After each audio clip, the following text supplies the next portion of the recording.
んにちは、池田真子です。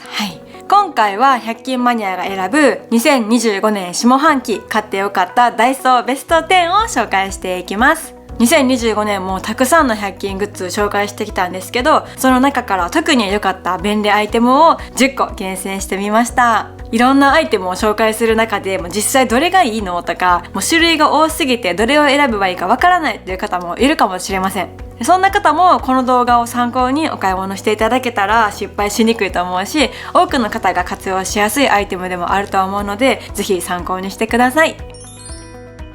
ではまず1点目、こちらです。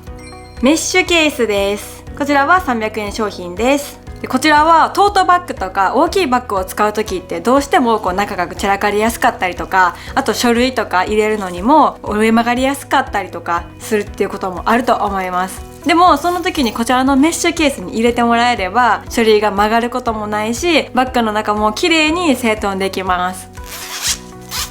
こんな感じでちょっとこの字になったようなファスナーになっていて、こちらを開けると中にもポケットがついています。なのでこの中にメインのノートとかを入れて、片方にルーズリーフとかを入れたりとかして仕分けることができます。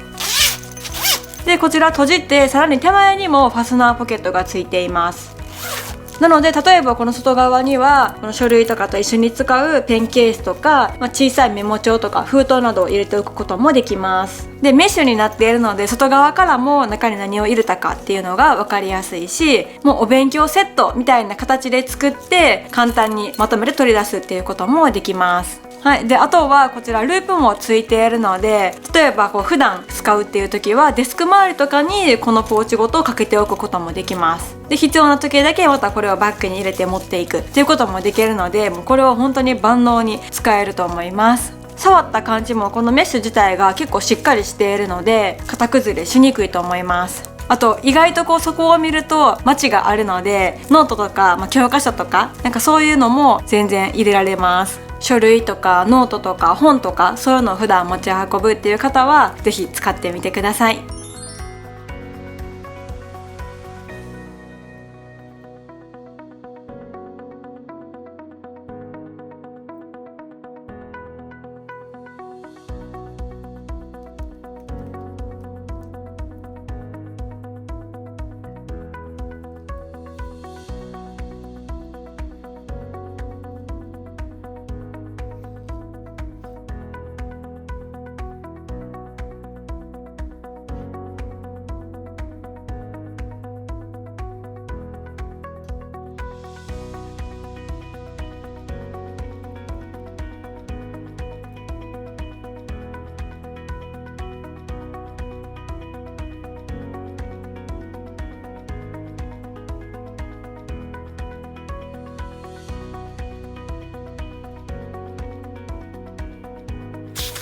今回10個あるのでどんどんいきますね。続いてこちら、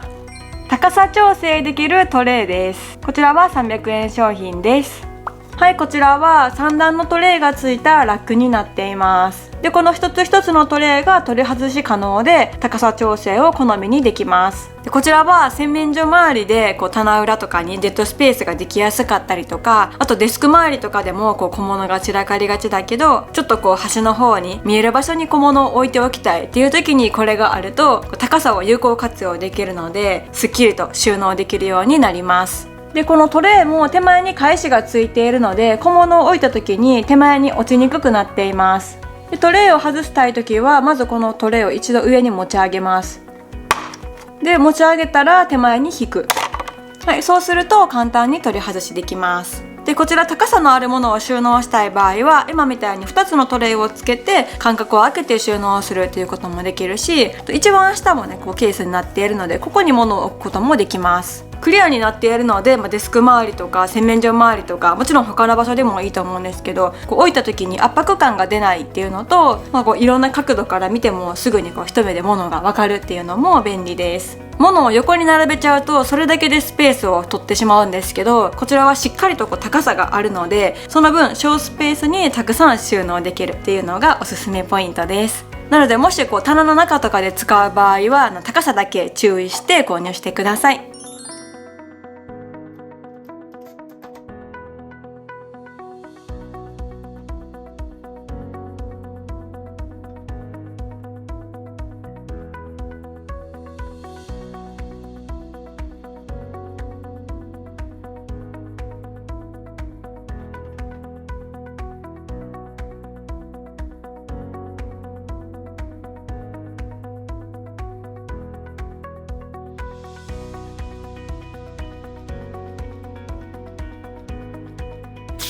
はい、続いてこちら。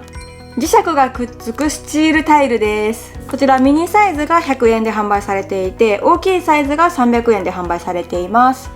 はい、こちらもちょっと表面のフィルムは剥がしてあるんですけど、こんな感じで表面がスチールになっていて、で裏はもう粘着シールが付属しているので、こちらフィルムを剥がしてそのまま好みの場所に貼って使うことができます。すごい分かりにくいんですけど、横から見るとちょっとこうコルクのようなものが挟まっていて、これ物自体は意外と軽いです。でハサミでカットしたりとか折り曲げて使うこともできるので、すごく扱いやすいです。ただこう切った時に角の部分とかは結構鋭くなったりするので、もし気になる場合はちょっと角とかもカットして使うのがおすすめです。でこちらはもうスチールタイルということで、好みの場所に貼ればマグネットが対応するようになります。なのでこうお好みでフックを引っ掛けて使うっていうこともできるし、マグネットが備わったものを浮かせることもできます。やっぱりマグネットで浮かせる収納ってすごい便利なんですけど、どうしてもこうつけたい場所がマグネット対応していなかったりすると思うんですよね。でもその時にこちらがあればマグネットが対応する壁にできるので、壁に限らず扉裏とか棚裏とかに設置して使うこともできます。私も実際にトタンを買って使っている場所があるんですけど、どうしてもこうトタン感が出て青白い感じだったりするんですけど、こちらは結構こう真っ白に近い感じの色味になっているので、お部屋の見える場所に貼っても馴染みやすいです。あとはちょっとこう磁力は変わるかもしれないですけど、お好みでこんな感じでマスキングテープとかを貼ってアレンジすることもできます。これでもしっかりマグネットはつきますね。でこちらは表面がちょっとつるっとした素材になっているので、マグネット対応はするんですけど、あんまり重たいものとかをかけちゃうとちょっとこう滑りやすいっていうのはあるので、そーっとかけるとか、あんまりこう激しく動かないような場所で使う方がいいかなと思います。軽いものを浮かせたりとか、それこそ調理器具とかをかける分には全然問題ないです。あとは棚裏とかに貼ってこんな感じで浮かせるようなイメージで使えば、結構磁力はしっかりしているので、こう真下に引っ張る力としては強いと思います。でもこれがこう横になってそのまま下にってなると結構滑りやすいので、それだけ気をつけてください。あともう一個注意点があるんですけど、結構コメントでもいただいたんですけど、この剥がし跡が残らないかが気になるっていうことでコメントいただいたんですけど、確かにちょっとこうスポンジのような素材になっているので、ベタついたりとか繰り返し使えなくなったりすることはあると思います。その時はこの粘着シートを剥がして、その裏側にクリアファイルを貼ってからお好みの粘着テープを使って貼るのがおすすめです。これ実際にクリアファイルをもう裏に貼っていて、その上にアクリルテープを貼っているんですけど、この形であればその好みの場所にもアクリルテープで貼りやすいし、また剥がす時とかアクリルテープがダメになったとしても、こちら剥がしちゃえばこんな感じでまた別の新しいアクリルテープとか場所に対応する粘着シートを貼って使うことができます。でこの方法は前にこの取り付け式引き出しを紹介する時にも紹介した方法と同じなんですけど、剥がし跡が残るのが気になるっていう時はだいたいクリアファイルを使えれば繰り返し使えることが多いので、ぜひ試してみてください。ちなみにこのすでに貼ってあるフィルムの上から直接アクリルシートを貼ると、ここがツルツルしている加減で意外と剥がれやすいので、もう一回剥がしてクリアファイル貼ってしまうのが私はおすすめです。逆にもし他にもいい方法があればコメントで教えてください。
はい、続いてこちらです。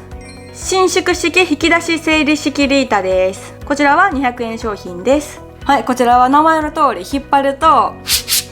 はい、こんな感じでしっかりと伸びます。で、好みの長さに伸縮できるので、普段使っているタンスとかケースの中に合わせて調整して使うことができます。で、こちらは物自体もすごくしっかりしていて、ある程度の厚みはあったりするんですけど、ケースを何個も何個も置いたりとか、細かく仕切るのが苦手っていう方も、これだったらざっくりと縦横好みに仕切ることができるので、たくさんのケースを用意するのが苦手っていう方にもぴったりです。あとはサイズを測るのが苦手っていう方も、これだったら伸縮できるので、範囲内であれば縦横お好みで使い分けられます。で、こちら使う時の注意点としては、意外と伸縮した後外側に貼って固定できるっていうのがしにくいタイプのケースとかもあったりするので、その棚とかによってはこの外側にアクリルテープを貼ってしっかり固定してしまうのがおすすめです。どうしてもこれだけで固定しようとすると、引き出したたびに動いてしまったりとか、あとはケースの形状によってはちょっと端に段差があったりとかするので、そういう場合はちょっと段差を避けて浮かせるような感じで設置するのもいいと思います。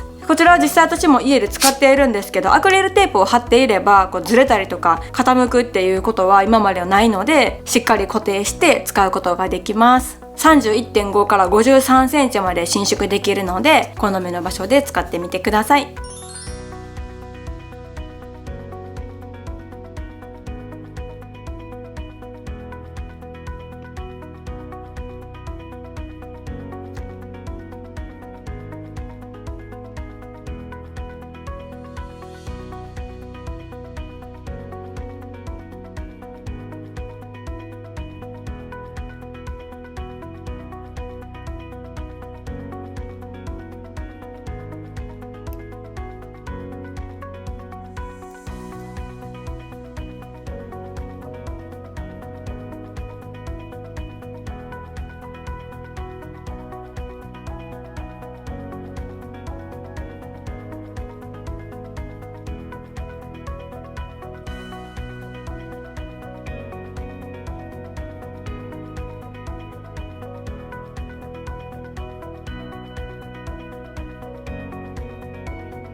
はい、続いてこちらです。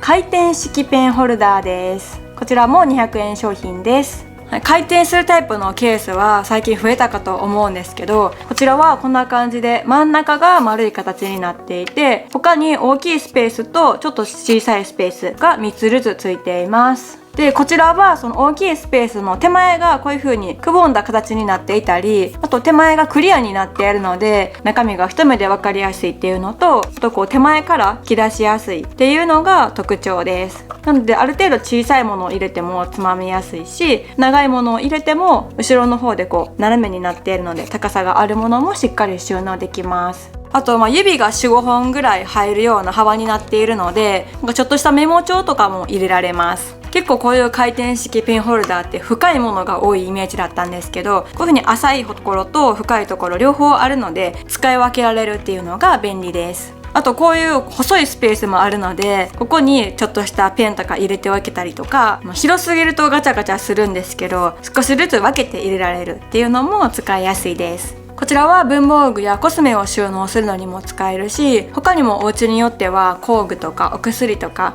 手芸用品とかいろいろな小物を収納できると思います。で、こちら回転もスムーズです。なので、奥にあるものも全て回して手前に寄せて取り出すことができるので、すごく使いやすくておすすめです。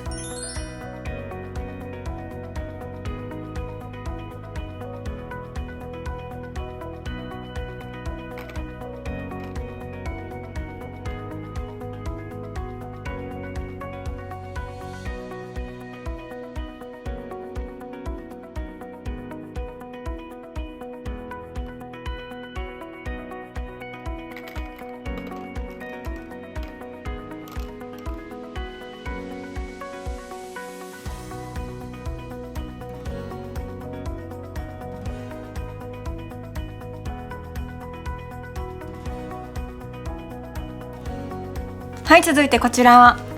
クリアラベルシールです。こちら112枚入りで100円の商品です。はい、こちらサイズも種類がいくつかあったんですけど、横長のマスキングテープとかでラベリングする時ぐらいのサイズになっています。ちょっと見にくいかな。で、こちらの特徴は水に強くて電子レンジや食洗機も対応しています。なので水筒とかお弁当箱とかにお名前を書いたりとかしても、もうそのまま洗ったりとかお手入れができるので、すごく使いやすいです。あとこのシール自体がクリアになっているので、例えば柄付きの容器に貼ったりとかしてもその柄を隠すことなくラベリングをすることができるし、収納ケースとかに貼った時もすっきりとした印象になります。あとは油性ペンを使用すればこんな感じでオリジナルのステッカーを作ることもできます。で、こちらはクリアになっていることで、例えば調味料とか結構クリアなボトルとか容器があったりすると思うんですけど、そういう時もこちらを使って貼れば上からでも中の調味料とかっていうのが分かりやすくなるし、もしシールが色付きだったらそのラベルによって中身が見にくくなってしまうっていうこともあると思うんですけど、そういうのを防ぐことができます。はい、あとは剥がし跡も残りにくいタイプになっていたりとか、シール自体も柔らかい素材になっているので、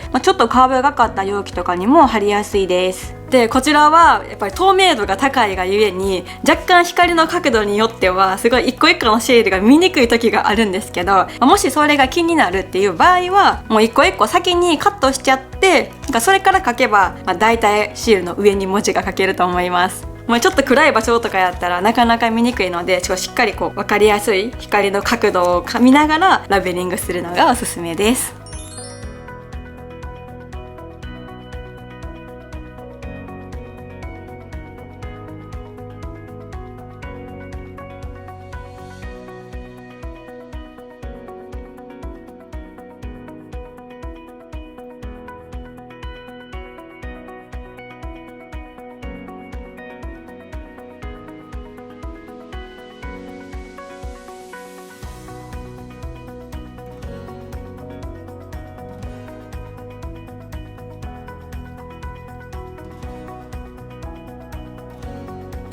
はい、続いてこちらメッシュトートです。こちらは100円商品です。で、こちらはこのナチュラルな色の他にブラックとピンクとグリーンもありました。で、こちらはめちゃくちゃミニサイズのメッシュバッグになっています。この見た目がまず可愛いですよね。で、こちら中を開けるとこんな感じでちょっと口が狭い作りにはなっているんですけど、これが私は逆に使いやすいなと思って今回選びました。で、私のおすすめな使い方としては、結構お買い物とかに行った時にポリ袋が出てくると思うんですけど、そういうポリ袋を私そのままゴミ袋として使ったりするんですね。で、その溜まったポリ袋とかをここに全部もう詰めていくんですよ。そうするとこの下のメッシュの部分はしっかりと伸縮するので、こんな感じでパンパンに入れても広がってくれます。で、だいたい大きいバッグにポリ袋を入れると取る時にまた一緒に全部出てきちゃったりとかしやすいと思うんですけど、その点こちらは口が狭いので1枚ずつ取り出しやすいです。なので物自体は小さいので小スペースに収納できるんですけど、たくさん入れたい場合はそれに合わせて下の方だけは広がってくれるし、少なかったら少なかったり小さいサイズになるし、で、口だけはいつもこの大きさをキープされるのでちょっとずつ取り出すことができるっていうのがすごい便利です。なんか小物入れとして使って見えるところにかけていても可愛いですよね。結構ね、メッシュの網が大きめになっているので、あんまり引っかかりやすいものとか小さいものを入れるのは気をつけた方がいいと思います。他に入れるとしたら洗濯ネットとかだったら全然入れれました。大きいサイズの洗濯ネットだったら3つぐらい入ったので、なんか例えば靴下用とかハンカチ用とか小さいタイプの洗濯ネットとかを入れるんだったらちょうどいいと思います。意外と他にない形なので気になった方は探してみてください。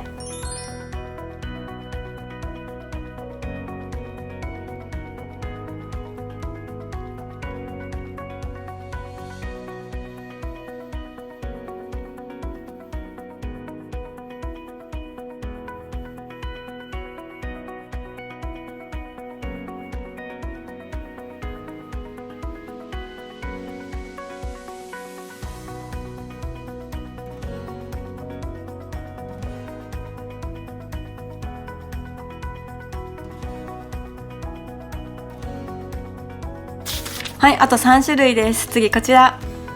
紛失防止タグです。こちらは1000円商品です。でこちらはバッグやお財布に入れておくことで後から位置情報の特定ができるようになります。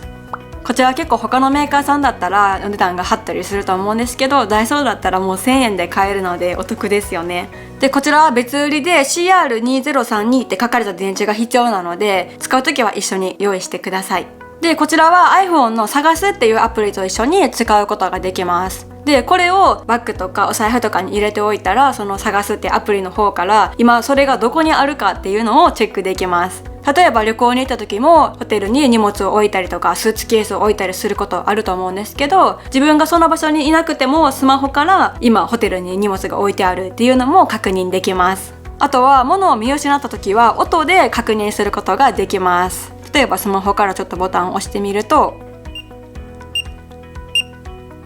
はい、こんな感じで音でお知らせしてくれるので、あれ財布どこにあったっけとかバッグどこに置いたっけってなった時も見つけやすくなります。なのでよく物をなくすとか心配っていう方はこちらをつけておけば安心です。この上部には穴も開いていてストラップなどを取り付けることもできるので、気になった方は試してみてください。はい、続いてこちら野菜仕切りバッグです。こちらは S、M、L の3サイズ販売されています。はい、こんな感じのちょっとしっかりとした不織布のバッグになっていて、 S が3枚 M が2枚 L が1枚入りです。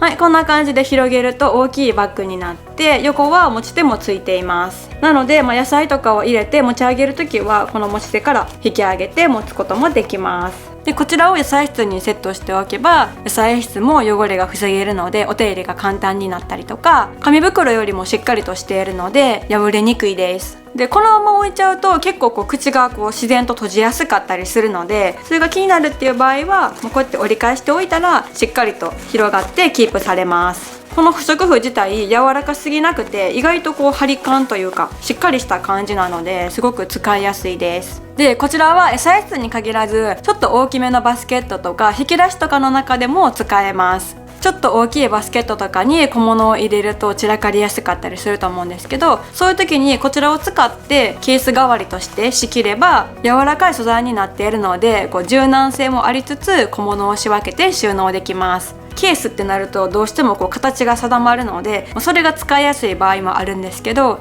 例えば柔らかい素材の靴下とかハンカチとかインナー類とかを収納するっていう時とかもこちらを使えばその入れたいものに合わせて動きもできるし柔らかく仕切ることができます。あとこういう天然素材のバスケットとかって意外と触ってるとほつれやすかったりとかくずみたいなのが出てきやすかったりすると思うんですけど、そういう時もこういうケースを入れればそういうものからも守れるので安心して収納できます。同じようなもので白い衣類用のこういう不織布のケースっていうのは販売されているんですけど、この野菜用のタイプであればもう少し小さいサイズっていうのが使えるので、ぜひ野菜に限らず他の場所でも活用してみてください。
はい、最後こちらです。お手軽シェイクボトルです。こちらは100円商品です。はい、こちらは容量 200ml のボトルになっています。結構シェイクボトルっていうと大きいものが多かったと思うんですけど、これは 200ml のサイズなので本当に1杯飲むのにちょうどぴったりなサイズになっています。でこちらは粉末タイプのプロテインやドリンク、あとドレッシング作りにも役立ちます。で手前には分かりやすいメモリがついていて、で蓋を開けるとこんな感じでしっかりと物を入れられます。でこのまま上の蓋を押さえながらシェイクすると、最後こちらキャップを開けてこのままコップに注ぐことができます。でもし残った場合はこのまま冷蔵庫に入れて保存もできます。でやっぱり粉末タイプのものを混ぜるときはスプーンで混ぜるよりもこうやってシェイクした方が本当にまんべんなく綺麗に混ざりやすいなと思うし、あとは小さいサイズになっているので普段収納するときもかさばらないっていうのがすごくおすすめポイントです。今まで大きいボトルを使ってたけど、でも実際は 200ml ぐらいとかそれ以下のものしか入れてなかったっていう方はぜひこのミニサイズを買うのがいいと思います。私もこれを買ってから今まで使ってた大きいタイプは手放しました。この容器を洗う時もこんな感じで奥まで指も届きやすいし、あとはシェイクする時も本当になんか手のひらサイズみたいな感じですごくシェイクしやすいです。私は普段クワ茶を飲む時によく使っているんですけど、例えばちょっとココア飲みたいなとかビタミン C のサプリ混ぜて飲みたいなとか、しっかりよく混ぜたいっていう時にぴったりだと思います。